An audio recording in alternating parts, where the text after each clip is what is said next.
Hello friends, welcome back to my channel. তো বন্ধুরা, এখন আমরা কথা বলবো সপ্তডিঙার গুপ্তধন ছবিটা নিয়ে, যেটা 15ই মে রিলিজ করেছিল। অ্যাকচুয়ালি আমার প্রথম দিনেই দেখা হয়েছিল আর কি, ইভিনিং শোতে। বাট আমি রিভিউটা আনতে পারিনি, সেরকম স্কোপ পাইনি অ্যাকচুয়ালি। তো যাই হোক, ফাইনালি আমরা এখন কথা বলবো ছবিটা নিয়ে, সপ্তডিঙার গুপ্তধন। দেখো, এই মুহূর্তে দাঁড়িয়ে আমাদের বাংলা ইন্ডাস্ট্রিতে এটা বলাই বাহুল্য যে দুটি ফ্র্যাঞ্চাইজি এমন রয়েছে। একটা হচ্ছে কাকা বাবুর, যেটাতে আমরা প্রসেনজিৎ চ্যাটার্জিকে দেখতে পাই, আর একটা হচ্ছে সোনাদা, যেখানে আমরা আবির চ্যাটার্জিকে দেখতে পাই। এবং এই দুটি ফ্র্যাঞ্চাইজি কিন্তু এসভিএফ এর থেকেই আসে, তোমরা সকলেই জানো। বাট এটা দেখতে হবে যে দুটি ফ্র্যাঞ্চাইজি কিন্তু এই মুহূর্তে দাঁড়িয়ে চলছে, সেটা সাকসেসফুল একটা প্রভাব রয়েছে। এবং সত্যি বলতে এই ফ্র্যাঞ্চাইজি দুটির একটা বাধা ধরা অডিয়েন্স রয়েছে। অ্যাকচুয়ালি ফ্র্যাঞ্চাইজি দুটি টিকে আছেই কিন্তু দর্শকদের জন্য। এবং যেই কারণে তোমরা এটা দেখবে যে ছবিগুলো যে সময়ই আসুক না কেন, পারফর্ম করে, একটা মোটামুটি ভালো বিজনেস করে যায়। ঠিক আছে, রিসেন্টলি তোমরা কাকাবাবুর লাস্ট সিরিজটা দেখলে বা লাস্ট পার্টটা পেলে, সেটাও যেটা জানুয়ারিতে খুব সম্ভবত রিলিজ করেছিল, না ফেব্রুয়ারিতে, যাই হোক, ওয়ার্ক করেছে মোটামুটি 2 কোটির উপরে কালেকশন করেছে। ঠিক আছে, এরকম একটা আপডেট হচ্ছে। আমার পার্সোনালি ভালো লাগেনি যদিও, বাট ওয়ার্ক তো করছে। মানে এই ফ্র্যাঞ্চাইজি একটা দর্শক তো অবশ্যই রয়েছে। ঠিক আছে, তো এই মুহূর্তে দাঁড়িয়ে তারই কিন্তু একটা প্রভাব দেখতে পাচ্ছি আমরা। মানে সোনাদের যে লাস্ট পার্টটা আমরা পেলাম, সপ্তডিঙার গুপ্তধন, এটা কিন্তু চলছে। আজকে রবিবারের আমি রিভিউটা করছি আর কি। আজকে রবিবারে বিভিন্ন সিনেমা হলের রিভিউ পেলাম, রেসপন্স দেখলাম, খুব ভালো ছিল। মানে অলমোস্ট হাউসফুল হাউসফুল, বেশ ভালো, মাল্টিপ্লেক্সে খুব ভালো পারফর্ম করছে। সো এটাই অ্যাকচুয়ালি হচ্ছে। তোমরা বুঝতে পারছো যে কিরকম প্রভাব রয়েছে এবং দর্শকের ইন্টারেস্টটা কেমন। তবে আমি আমার দিক থেকে যদি বলি, অ্যাকচুয়ালি এই ছবিটা কিন্তু ওভারঅল আমার খুব ভালো লাগেনি, মোটামুটি ভালো লেগেছে। ঠিক আছে, এবং এটা বলতে পারি যে এটা ওয়ান টাইম ওয়াচেবল, এবং 8 থেকে 80 সকলেই দেখতে পারেন, তাদের ভালো লাগবে। অ্যাকচুয়ালি এখনকার সিনেমার ক্ষেত্রে যেটা মেন ইনগ্রিডিয়েন্টস হয়ে থাকে আর কি, বাঙালিয়ানা, যেটা আমরা বলে থাকি যে প্রত্যেক এখনকার ছবিতে মিসিং থাকে। বাট ধ্রুব ব্যানার্জির ছবির ক্ষেত্রে সেটা কিন্তু মিসিং থাকে না।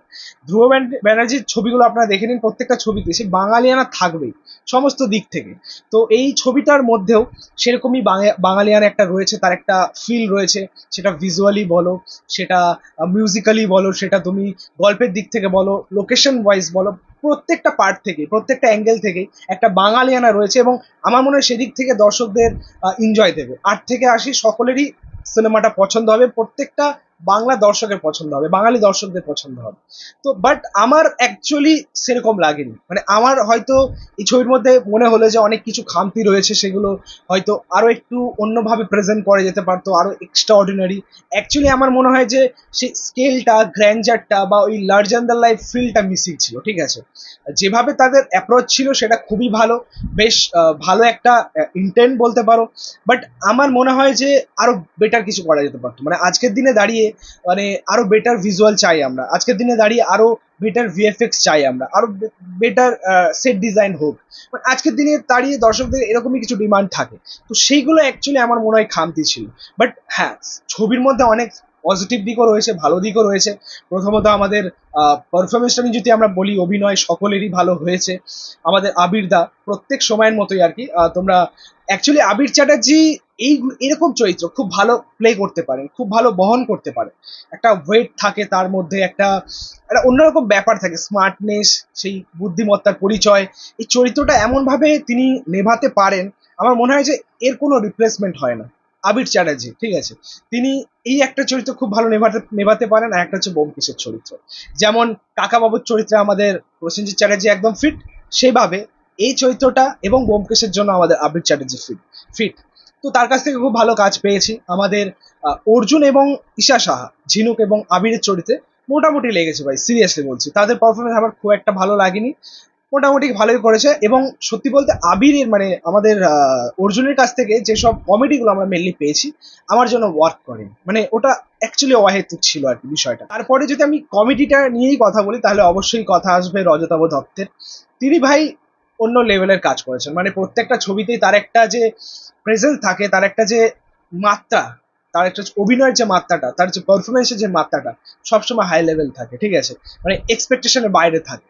তো এই ছবির মধ্যে তার এন্ট্রিটা হচ্ছে ফার্স্ট হাফের একদম শেষের দিক করে আর কি। সে তখন তার এন্ট্রিটা, এবং তখন থেকে আর কি একটা আলাদাই পিক নিচ্ছে।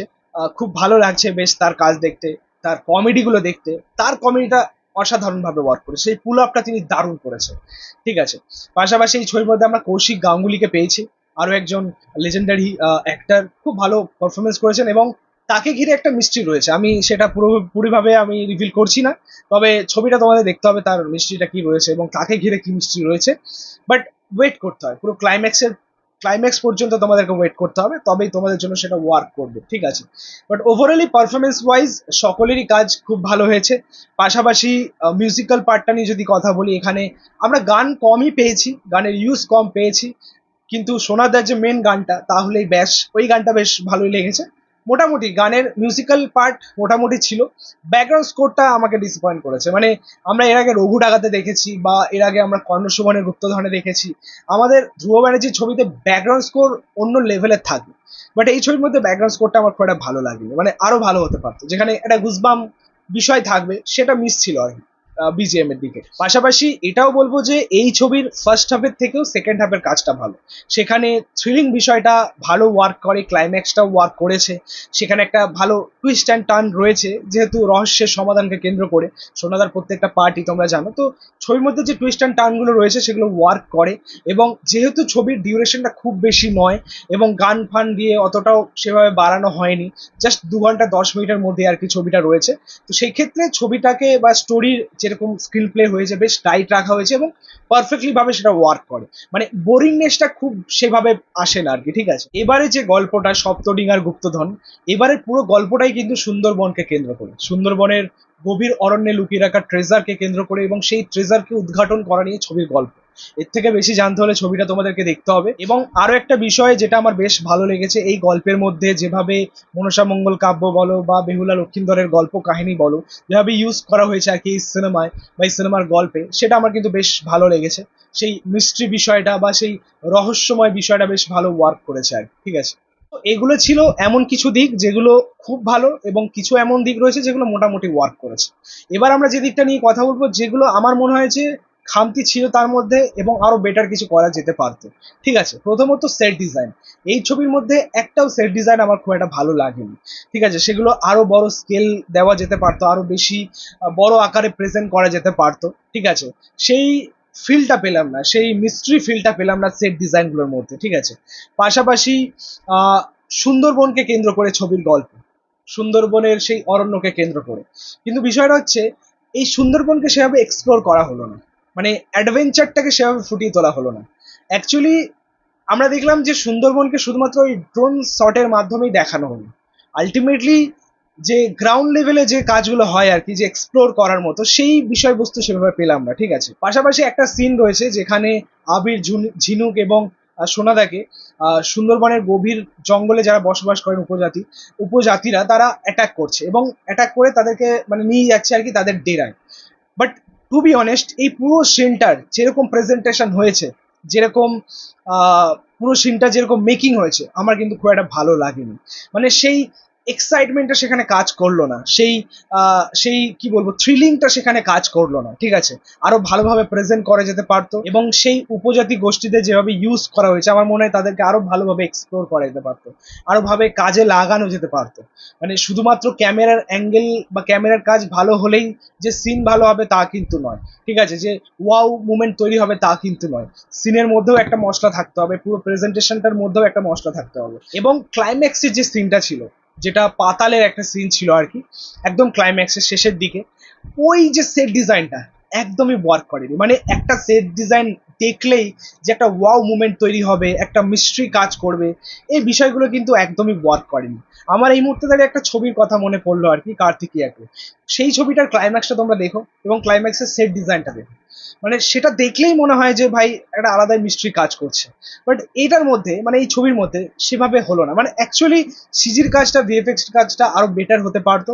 এবং এটাই হচ্ছে মেন ফ্যাক্ট, এই মুহূর্তে দাঁড়িয়ে বাংলা ছবির বাজেটই বাড়তে চাইছে না বা বাড়াচ্ছে না প্রোডাকশন হাউস। ওই সীমিত বাজেটের মধ্যেই কাজ হচ্ছে, এবং যা আসছে মানে যেটুকু আসছে সেটুকুর মধ্যে কোনো একটা রূপে বানিয়ে দেওয়া, ঠিক আছে। বাট এখনকার দর্শক সত্যি বলতে আমরা সকলেই চাই যে, এখনকার দর্শক যেটা দেখতে চাই অ্যাকচুয়ালি, যে একটা ছবি বড় স্কেলের হবে, ভালো সিজির কাজ হবে, ভালো ভিজুয়াল হবে, ভালো ভিএফএক্স হবে। সেটাই কিন্তু বাংলা ছবির ক্ষেত্রে এই মুহূর্তে দাঁড়িয়ে একটা মেন মানে কি বলবো একটা মেন খামতি হয়ে দাঁড়িয়েছে বাংলা ছবির ক্ষেত্রে, সেটা আমরা দেখতে পাইনি। জানি না সেটা কবে ইমপ্রুভমেন্ট হবে, কবে ভালো হবে। তবে যাই হোক, মোটামুটি ভাবে ছবিটা ওয়ার্ক করার মতো, ওয়ান টাইম ওয়াচেবল, আমার মনে হয় তোমাদের ভালো লাগবে। ছবিটা একবার অবশ্যই দেখে এসো এবং তোমাদের রিভিউ তোমরা অবশ্যই জানো। যাই হোক, এই ছিল বলার। ভিডিওটা ভালো লাগলে অবশ্যই লাইক কমেন্ট শেয়ার করে দিও, পাশে থাকা বেল আইকন প্রেস করে দিও পরবর্তী ভিডিওগুলো আপলোড করার জন্য। Thank you.